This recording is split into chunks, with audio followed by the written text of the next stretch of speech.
So when you think about how imperative it is that you be at peace with you and you are managing you and you are the best version of you, then everywhere you go, it's going to be affected positively, whether people accept it or not. But you get to walk away feeling good about what you did.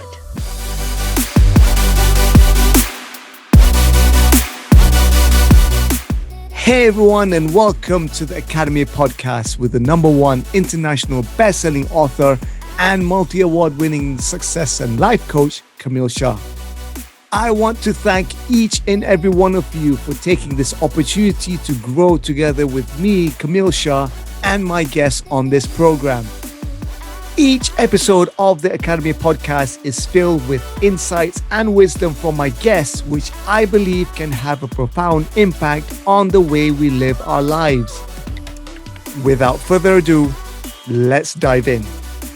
Hello, everyone, and welcome back to the Academy Podcast with me, Camille Shah.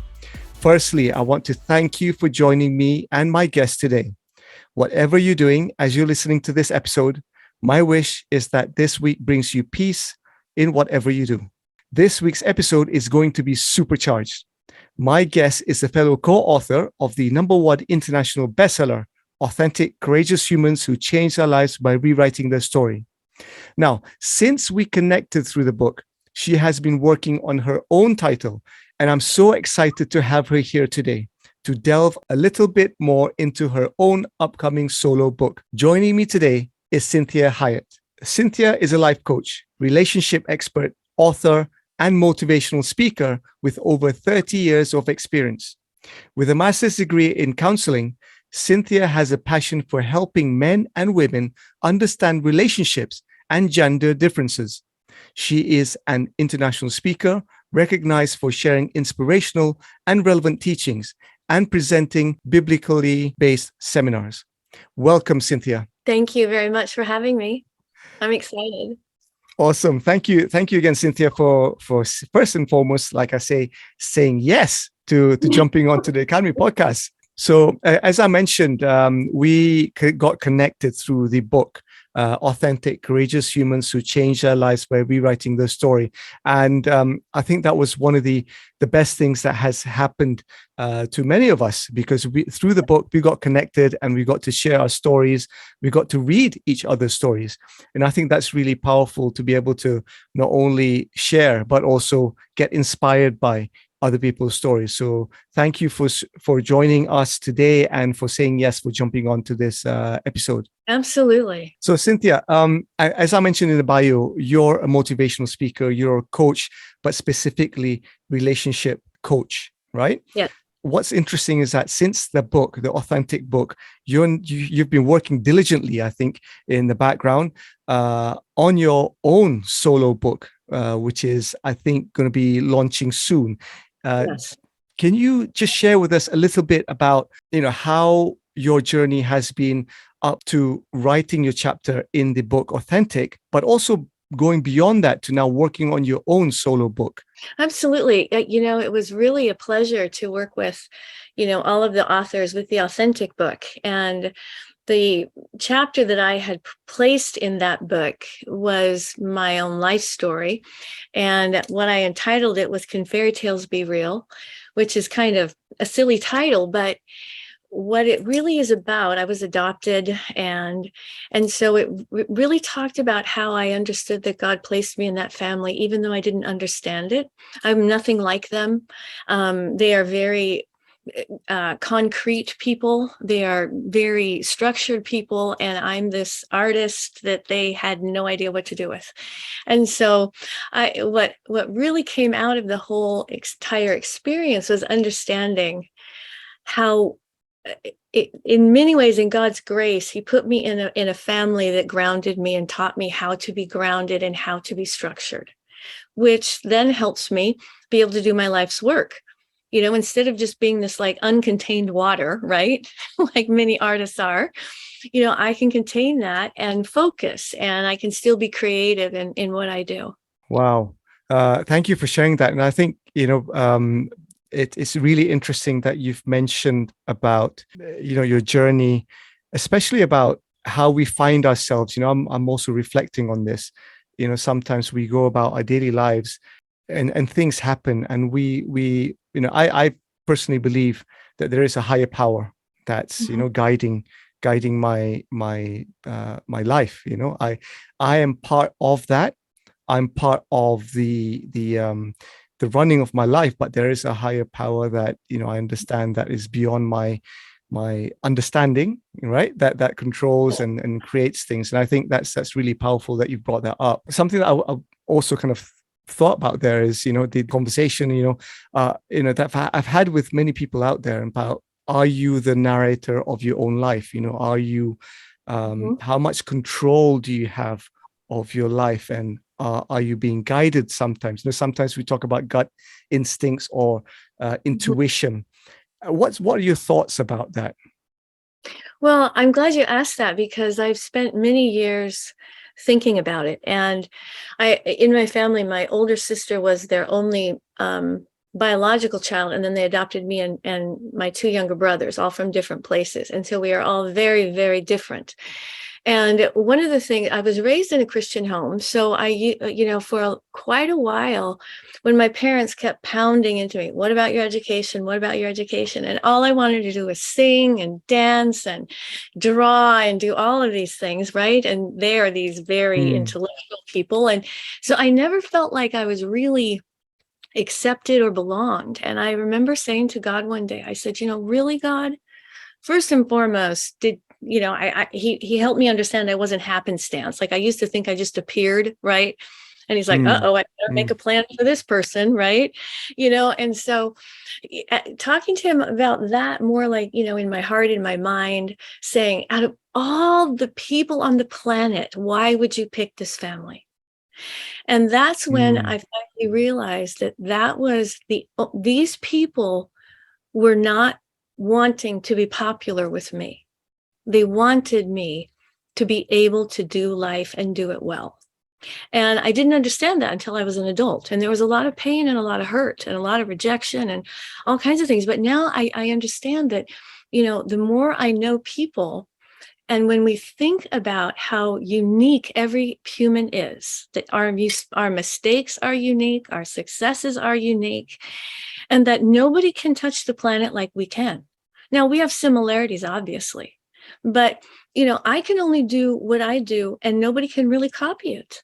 And so once you recognize that there's a reason for being born, there's a reason for existing that only you can do that nobody else can do. And we can do it in similar ways, but it still is this unique mark. And when I talk to people about the uniqueness, I remember I was doing a radio show on it, and I was studying the idea of identical twins because I thought, okay, every person's unique, but identical twins are identical. Well, then this is going to blow your mind. I came to find out as I researched this a little bit that their fingerprints are different. Oh, wow. That Now, I did not know.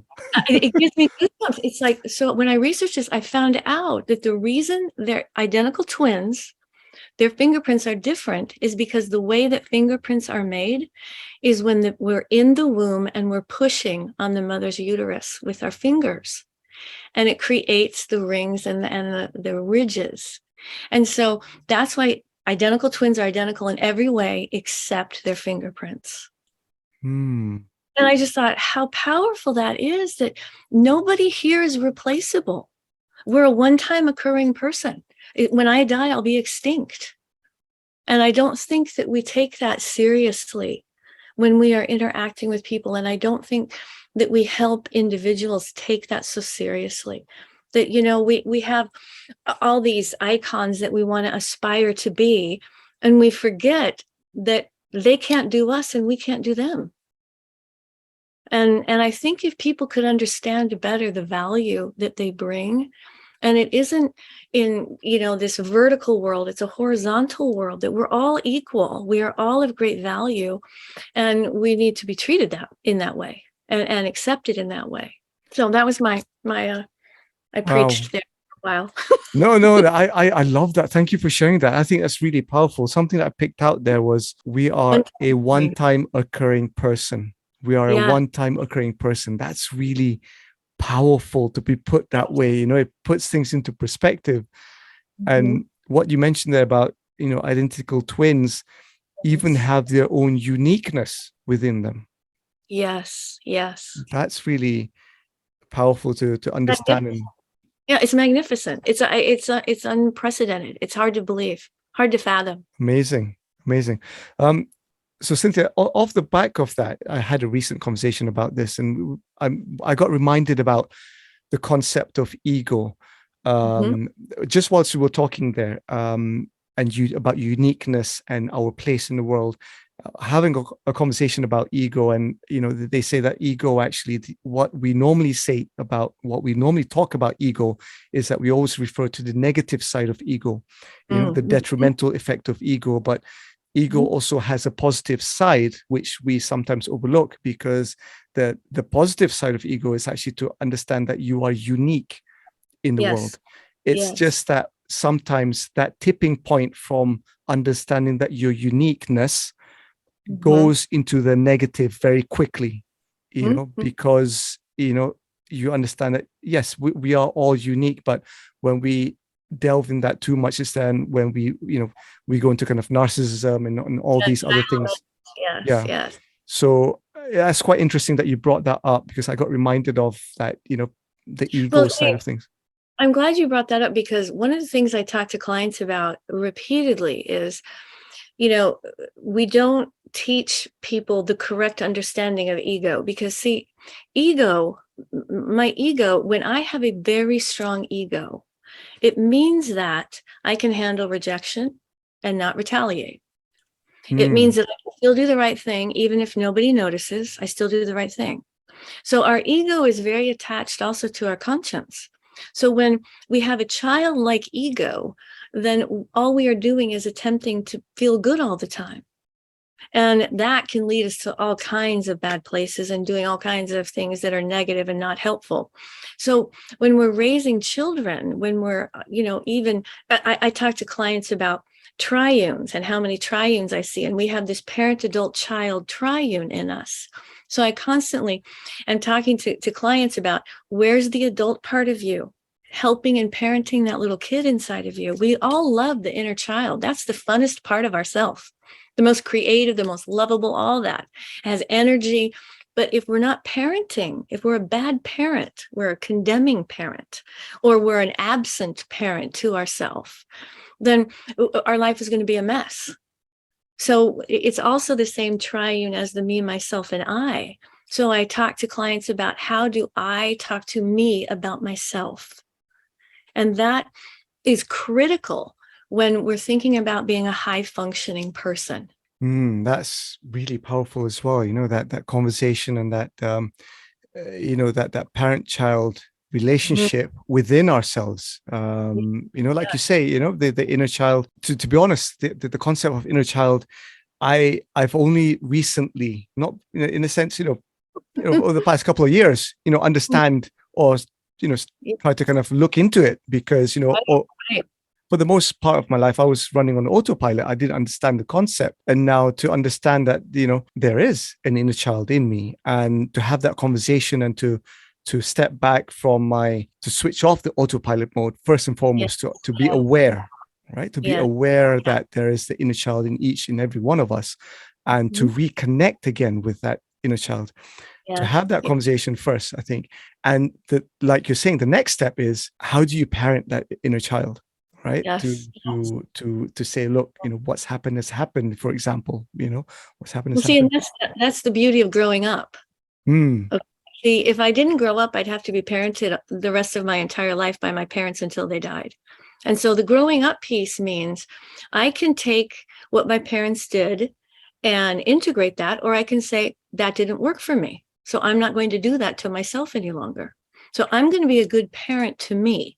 And that means that I'm holding myself accountable. It means that I forgive myself repeatedly. It doesn't mean I agree with everything I do, right? Hmm. But I can forgive myself. It means that I'm actually responsible for one person. That's me. And what we have many times is we try to be responsible for so many other people than ourselves. And I tell people, imagine if everyone in the world was a responsible adult. It would change our world completely. And so that's where, even if everyone else is not doing it, I can bring a piece of that people can experience. And maybe it will encourage them to change, to grow. Absolutely. And I think, to be aware that, you can start the process of change. And again, a similar conversation that I had was recently about this. I said, the things that we do, there are two ways of looking at it. One is we can approach it, like we said about, in terms of ego, to say, look, I did this by myself. But if you take it beyond yourself, say, look, I'm doing this because it impacts me, but also it has an impact on other people, saying that actually, if Camille can do it, I can also do it, in the sense that I don't need to repeat what has happened to me before from my, from my past. I am, as you mentioned, responsible. Now I want to bring the responsible in, because responsible is response able, right? Response able. You're able to respond. You're not reacting to things. You're responding to things. I think I want to bring that in because that's really interesting. That's the difference between reactors and responders. Your take on that. Well, if you going back to when we talk about maturity and growing up, and the prefrontal lobe, which is right here, does not come online until 24. That's when you're a fully bona fide adult. So we have this 18 to 24-year-old segment of people that are burgeoning adults, and we would hope they become adults. Many of them don't become adults. So now we have little kids in adult bodies, which is very difficult for a society to contend with. And so when you think about this whole adulting piece, then what we're doing is we're making sure that we are the best version of ourselves. And I've told people this for years, when God really helped me recognize, because, being adopted, it kind of messes with your identity, right? You don't know who you are. You don't know who you're supposed to be like. You don't match with your parents or your siblings. And so when I realized that the goal for my life is to be the best version of me. Nobody can do that like I can do that. And I can be a bad version of myself, and have been. I have been that. Or I can continue to work on being the best version of me. And what people find when they do that, they actually like their own company. And see, that's, I used to feel like I wanted to unzip myself and just get out, right? Just hated myself. And when I learned that, wow, I'm going to be me forever. It's not like I die and become somebody else necessarily. I mean, I know that there are some religions that believe that, but the soul still follows, right? And so we don't keep getting a new soul. So when you think about how imperative it is that you be at peace with you, and you are managing you, and you are the best version of you, then everywhere you go, it's going to be affected positively, even whether people accept it or not. But you get to walk away feeling good about what you did, and not doing the shoulda, coulda, woulda, if only then process, right? That we all do. That's really, really powerful reminder that, again, I'm also reflecting on my previous self, my previous life and what I was doing before, and, just reacting to things. And, now once you understand that, you, like you're saying, what you started off saying, you're a one-time occurring person. Once you understand that, you truly understand that, and say, wow, I don't need to repeat history again. I can create my own history, and I can create my own, this is my life. This is what I want, I want my life to unfold as. That gives you so much power, right? Yes. Think about mammals. All mammals learn. And we are a mammal. We are a human mammal. And so we can either choose to learn or keep repeating the same thing over and over, or trying things that are the shortcut, and not being willing to invest deeply into our own life so that we can actually enjoy our own life, no matter how bad it might be around us.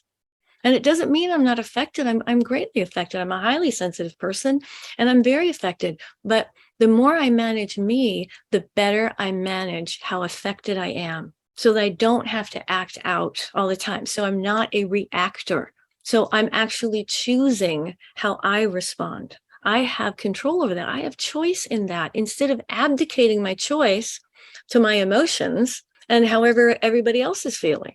And so it does take effort, but it is very worth the effort. And people, I've had people all over during the years just say, I'm so glad I learned that because my life is so much simpler and I get to enjoy it more.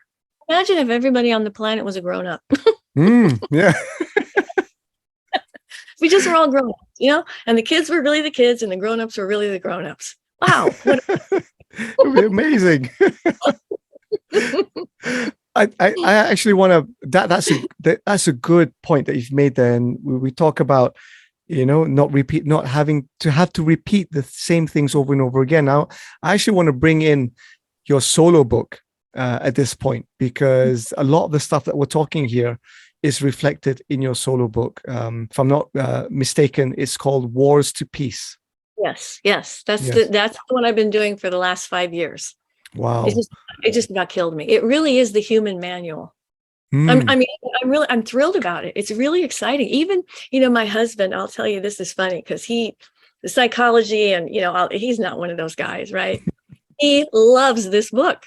Wow. So that tells me something, because he's like, this makes sense. I can do this, So yes, thank you for acknowledging that. Yeah, I've had a sneak peek at it. I'm absolutely honored to have a sneak peek at it. And like you're saying, it is a manual. If you're tuning in when it's out, actually, do you mind sharing with us, when do you think it will be out and launching? I think they're launching an advanced version on Amazon within the next couple of weeks. And then I think it will, I'm not exactly sure. I'd have to ask my editor when the hard copy launches.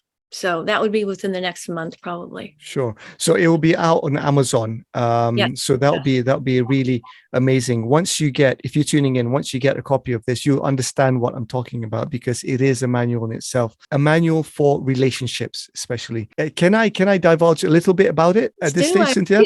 Yeah, thank you. Yeah, because you mentioned there's a concept in there called DEF CON, right? Yes.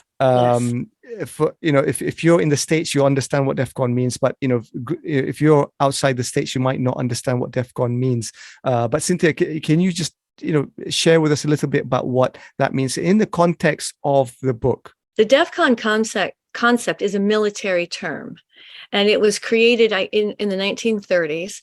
And what it did was it guided the military in terms of what level of power, what level of retaliation they were going to take at different times. So it relegated them to certain choices, so that they did, and so I tell people all the time, you don't immediately go nuclear on somebody, okay?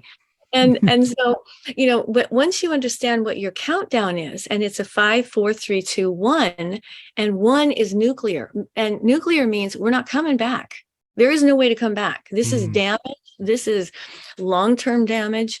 And so we want to be careful that if we're going to DEF CON 1, that it's a very conscious choice. So that would be things like a divorce. That's DEF CON 1. That's the annihilation of that marriage, and it's done. And so we don't, throw around the divorce word simply because we got our feelings hurt.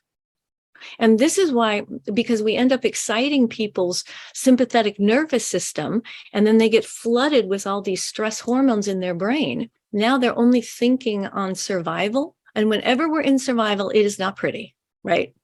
We all know survival is not pretty because it's survival.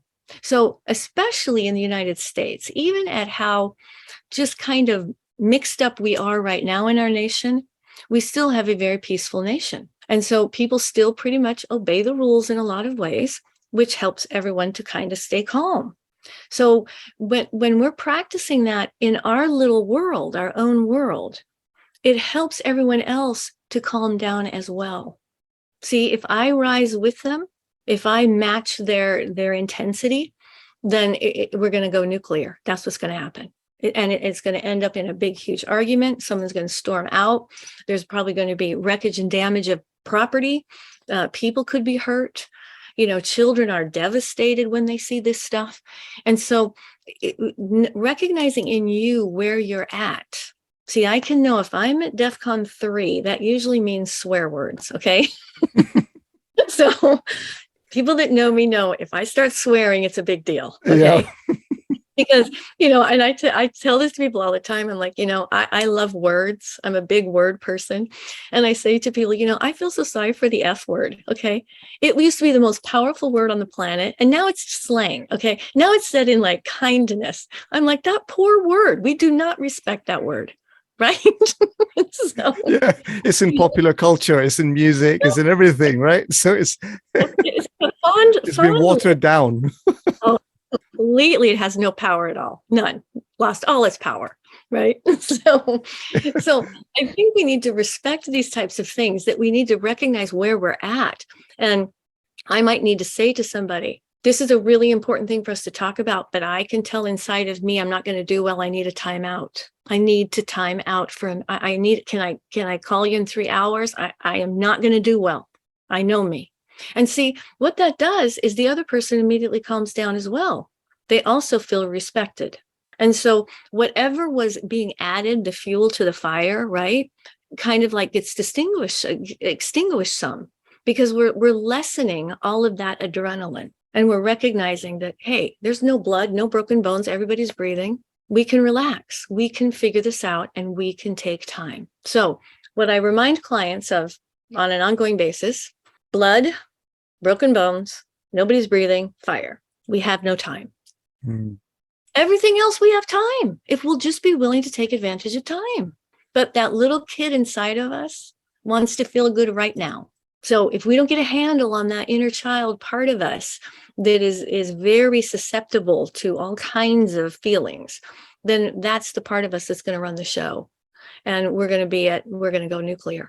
There isn't any other way to go, because the feelings will continue to escalate. And our brain continues to give us reasons why our feelings are accurate. So, we start believing all the adrenaline, and now we're off to the races. And this is when, after that fight ends, most people were like, did it have to go to that? And everyone feels bad. And then we have shame attacks, right?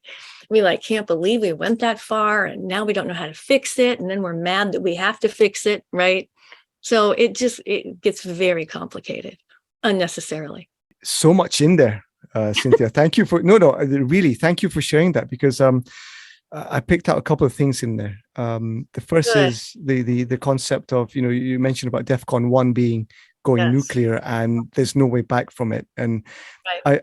as you were mentioning there, I got reminded, I come from a Muslim tradition, Islamic tradition, and Yes. the word divorce in a relationship, in a marriage, is not something, it has significant weight. You do not just mention Right. that, willy-nilly, you just don't. Just throw it around. Yes. Exactly, because it has a significant weight. And that's quite interesting that you've mentioned that as DEFCON 1, because it seems that it is a cross-cultural thing, that that is the last resort, and you don't joke about that kind of stuff. So Well, that's quite interesting. So you're making a good point, because one of the things I talk to clients about is understanding their brain. And so we have on the right side of the brain is the amygdala. That's the fight, flight, or freeze. That's the DEFCON system, right?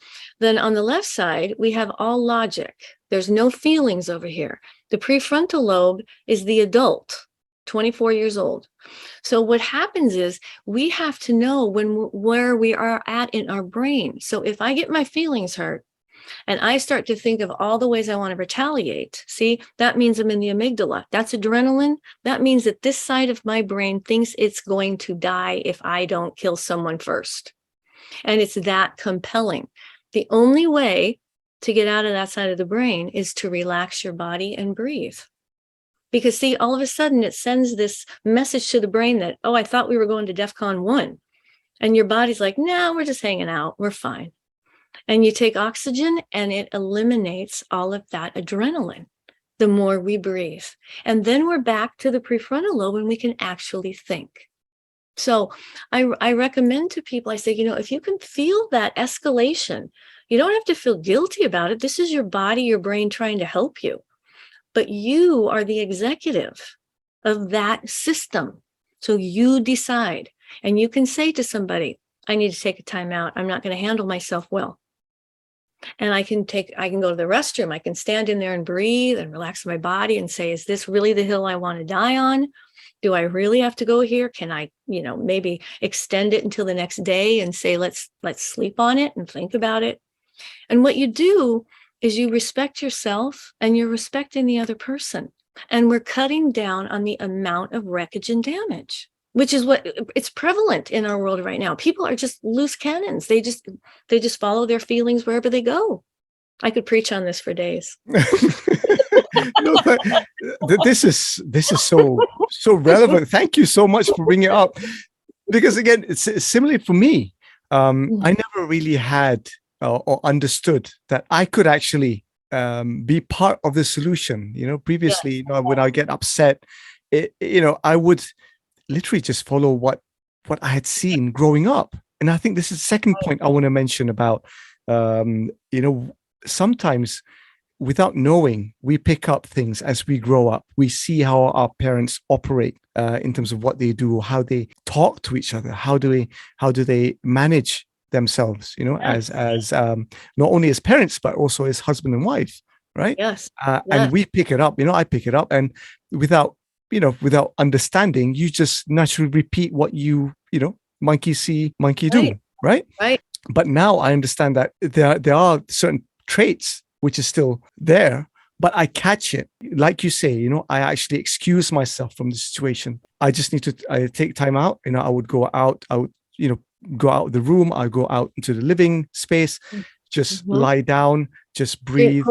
Drink cold water, anything. Yeah. Now I understand that I have that, that ability, and you naturally come down and you go back, just almost like a new person. Right? It's almost like you hit the reset button. Exactly. That's what it is, because that gives me a chance to use the prefrontal lobe and say, is this really imperative? Can I just say, hey, this is a misunderstanding. I don't think we need to delve into it and complicate it anymore. I know who you are. You know who I am. We're not those people. So can we just say that was a misstep and move on? If it's bigger than that, then we can say, we probably need to talk about this, but why don't we sleep on it so that we have time to think, and maybe we distill it down to the most important concepts of the fight, instead of just addressing every little minute piece of it, because then it just contaminates, and it makes it bigger than it should be. And a lot of times what happens is these misunderstandings that we have, if you give it time, it does go away. And if it doesn't go away, that's good information. That tells me that I actually have to talk about that thing, because it's not going away. It helps live more at peace with one another. Absolutely. As I'm reflecting on this, I guess the concept can also be applied, to you if you're a parent having a challenging time with the children, and being able to excuse yourself from that situation, not forcing yourself to enforce something. Because, I've had to do that many times, where, everyone's tired, kids are tired, you're tired. And then the last thing you want to do is escalate the whole thing. And, kids don't want to, change and don't want to sleep, and you escalate. And I catch myself, look, okay, this is happening again. Sorry, guys. I need to excuse myself from the situation. And I do. And I come back, you come back from a loving point of view. Whereas before it was I wasn't coming back from a loving point of view. I was coming back from a survival. Yeah. See, that's where you really want to think about, am I in survival because I got my feelings hurt? I need to be strong enough as an adult and managing my ego enough to get my feelings hurt and not act out on it. And see, this is all self-control that we assumed people would grow into. We didn't realize that we had to teach them, right? And so we want to give ourselves a little bit of a break, because, when I was growing up, a lot of the shows that I might have learned some of this was like the Brady Bunch or the Partridge Family, or all these, television shows that we went, oh, we want to be like that family, right? Well, we don't really have that these days. So we have the freedom to decide, what do we want our family to be known for? What do we want to continue to say to one another? Hey, that's not us. That's not what we do. And be able to make mistakes, apologize, fix it, move on, and learn from it. so that we have better self-control. Because the hardest thing is controlling self. That's the biggest problem. And we all have to learn how to do it. And I'm better at it, but I'm going to tell you the truth. This is one of the funniest things God ever told me. Okay. Because God knows I love jokes so much. Okay? So I said to God, I had no idea how much I would love this profession. I've been doing it for 30 years and thank you. Right. So you know what he says to me? He goes, well, Cinthia, he goes, you need a lot of treatment. That's too much money for you to have treatment the rest of your life. So I'm just going to have you do it for a living.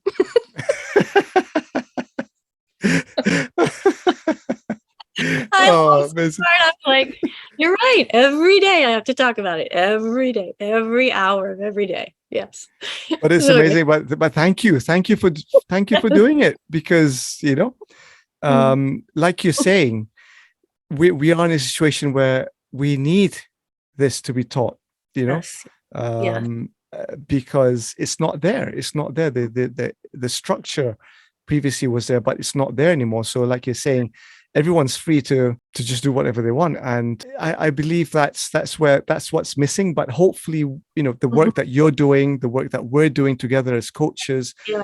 bit by bit. Yeah. And I think that once people feel differently, and I remind them, I remind clients a lot, they'll say, hey, last night with, my boyfriend, I did it different and I felt so much better. So I say to them, memorize that feeling. Instead of letting your feelings telling you what the truth is, you memorize the feeling of doing it well. And that brings you back to repeating it instead of it just being happenstance. And so that's important for people to say, that worked. I'm going to put that into my repertoire, right? It's going to be in my bag of tricks.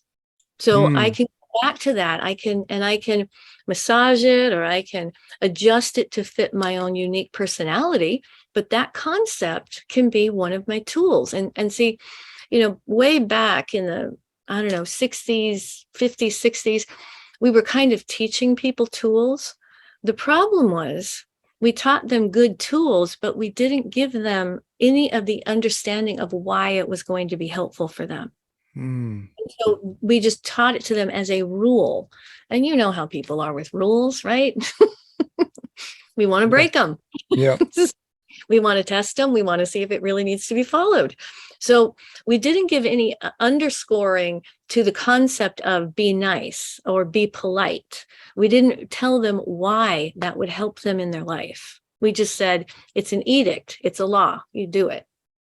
And that sets up most humans for rebellion. So I think that's really interesting that you brought that up, because growing up, you were never encouraged to ask questions beyond that, right? So as for me, that was it. This is it, and you just follow it. But you weren't encouraged to ask why. And I think even people in authority did not have the answers to give. So that's probably why they just said, don't ask any questions, just follow it, right? To cover themselves. So I think from both ends, that's where the issues develop. That one, people who are just saying this is good to do, but why? There's no answer to that. And now we understand through science, through understanding the brain, what it does, positive thinking, positivity, acts of kindness. Now we begin to understand the chemicals that start to work when you do a small act of kindness, what happens in your brain that amplifies not only the feeling of feeling good, but also the chemicals that are happening in your brain, in your body, and also through energy, right? Energy, understanding of energy.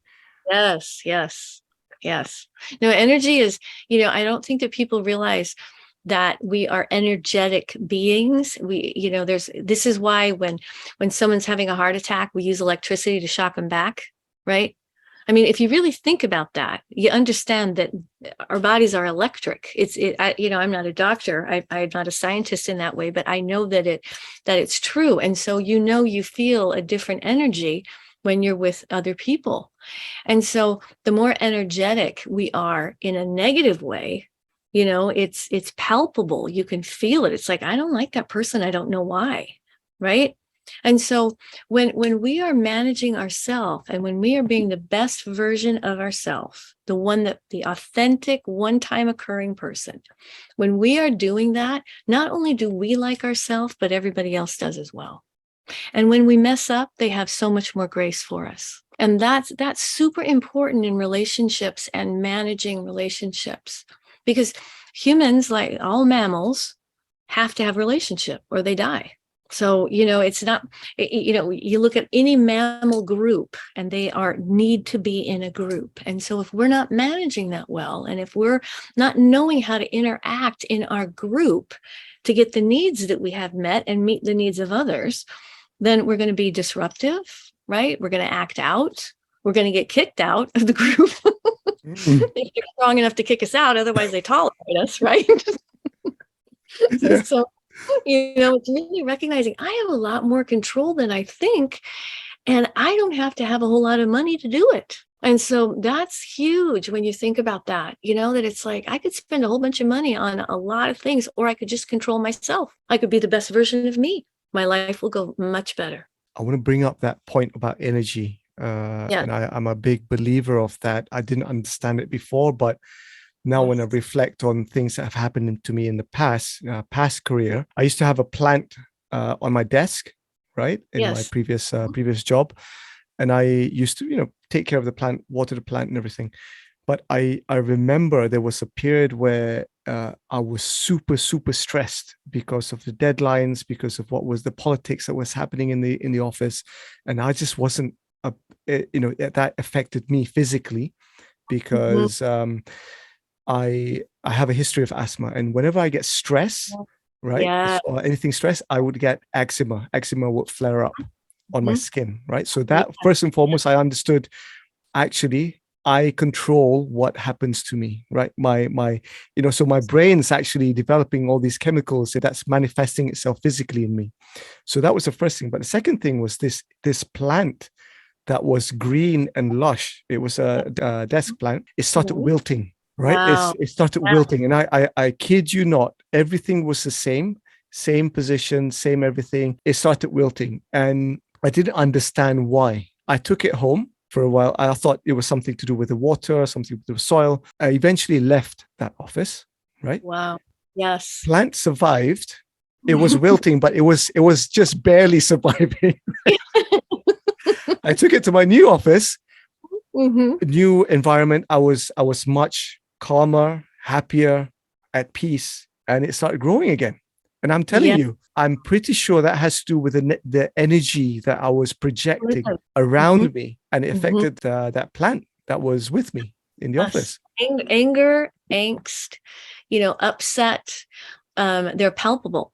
You can feel it from somebody. Now, sometimes some people are more energetic than others, so you feel it more. But, that's part of what goes on in our day that our subconscious and different parts of our brain and body are doing for us. They're feeling different types of energy and helping us to either move away or move toward. And so, it's part of understanding that everyone's energy is also unique to them. And so we can either have a positive impact when we walk into a room, when we are interacting with somebody. And even if we make a mistake, I say to people, you can make a really big mistake, but if you take responsibility for it and fix it the best you can, you've given back even more than what that mistake took. That's how magical, I guess, is the word. I mean, it's spiritual. It's how phenomenal the human being is that when we fix something we did wrong, we're even stronger because of it. And so I think it helps if people could recognize that the beating up of ourselves only weakens us to the point that we're going to get into addictions, sleeping, negativity, bad behaviors, it's going to make our body physically sick. We'll be more susceptible to any disease that comes our way, and so our body is working really hard for us. And I'll tell you, one of the ways I got into this profession was I had a terrible eating disorder in my very early 20s. And anorexia is all about, fear of being fat and all this stuff. And I remember really understanding how hard my body was working for me and I was working against it and mad at it. I was so angry at my body.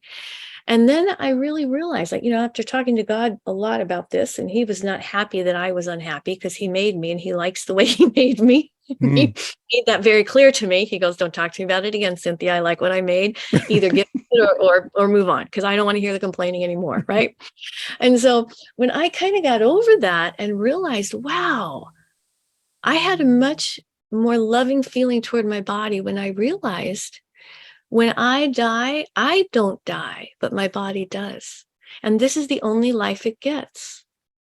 And see, when I thought about that, I had much more compassion on it. I thought, this is the only life it gets. No wonder it wants to do some bad things sometimes, Mm. right? Because it's not whatever is going to be in the afterlife. I don't know, but it won't be this corporal body, right? And Mm. so it gave me a lot more compassion for my body to recognize that it's working really hard for me and doesn't stop. No matter how I treat it, it keeps doing its job, and I need to honor it in that way. Not indulge it, because that doesn't help it, but honor it. This is the vessel I'm in until I pass. I don't get another one. So we want to make peace with who we are. Wow, thank you for sharing that, Cynthia. I mean, that's for being open about that and sharing that. The fact that I'm here right now, having this Mhm. conversation with you. I don't know how I got here. I'm here, Yeah, right? I didn't ask to be here, but I'm here, right? exactly. And like you're saying, the body's doing whatever it needs to do without even Yes, me asking it to do it, exactly. right? Exactly. Working hard day and night. And I'm reflecting on what you mentioned there about also for me, I'm reflecting when I was growing up, I had severe asthma. Now I have greater appreciation about health Mhm. and taking care of my Yeah, body, because I remember those days and nights, especially yeah, when I was growing up. Mom and dad had to take me to the hospital to get yeah. a nebulizer or kind of steroid injection in those Yes, days because I couldn't right, breathe. And now I understand, wow, I have this that I should be taking care of. And I didn't, right. I'm not even asking it to do anything. So the least I can do is say thank you, right? Yes, exactly. And take care of it. Exactly. And give it what it needs to do its job, right? Yeah, Yeah. absolutely. You don't put Absolutely. gasoline in the oil tank, right? I mean, it's like, Mm. oh gosh, you're really going to mess up the car, and it won't be the car's fault. It's you. And we need Yeah. to take care of it. And I think you mentioned about the responsibility. We go back to what we mentioned about responsible. Our responsibility, take ownership of what we have, what we're given, and accountability Yes. of it as Yes. well. And thankfulness. Thankfulness, absolutely. This is flown by. I'm just just enjoying this Well, conversation. We could go to on for hours. Oh, I know. We'll do it again. I'm so glad we met you. So thank you. I love this. Thank you again, Cynthia. We're coming up to the tail end of this conversation. How can people connect with you? They can go to my website at cinthiahiett.com, and I tell people it's phonetically perfect. So it's Cinthia Hiett. Very easy. And Mm. there's lots of ways to connect there. I also have a podcast I do every week. And so any of their podcast servers that they like, if they look up Conversations with Cinthia, there's all kinds of them to choose from. And I have assistants that also create study guides that go with the podcasts that can help you to do a little deeper dive into the conversation. And so, yeah, there's all kinds of different places. So thank you for asking. Amazing. And we'll put all the handles, the website, the description in the description of the episode.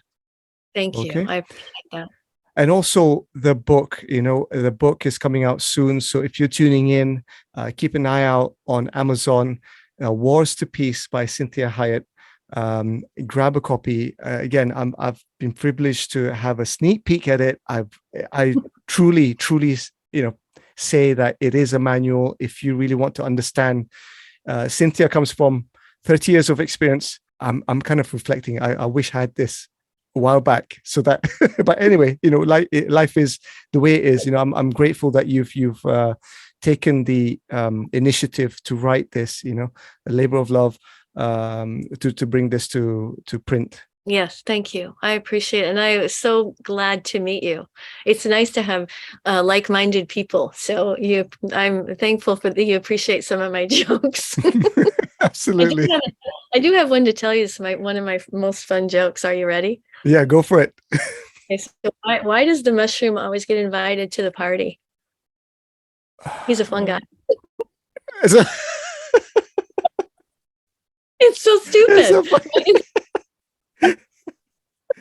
I'm going to use that one.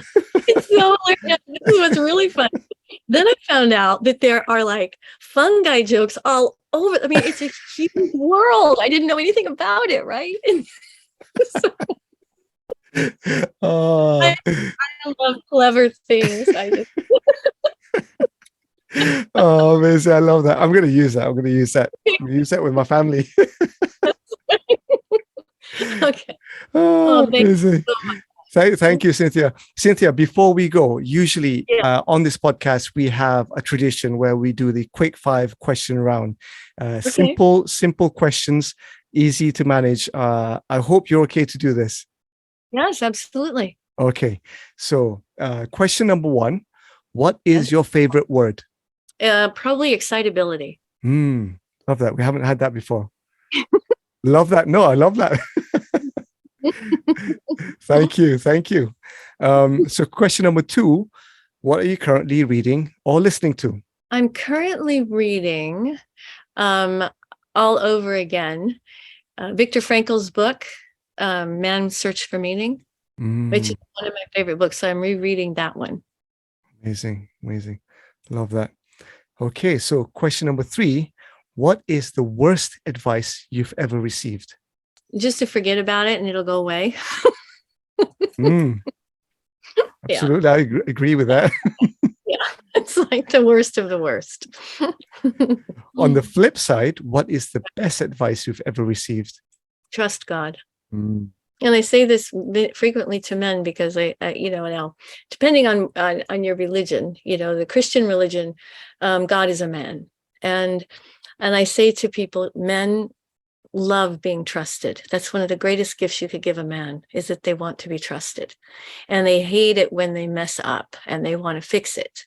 And so I say to people, God's a man. He wants to be trusted. So I trust God. That's what I do. And that's helped me tremendously throughout my life. It's great advice there. Thank you, Cinthia. Yep. Last question number 5.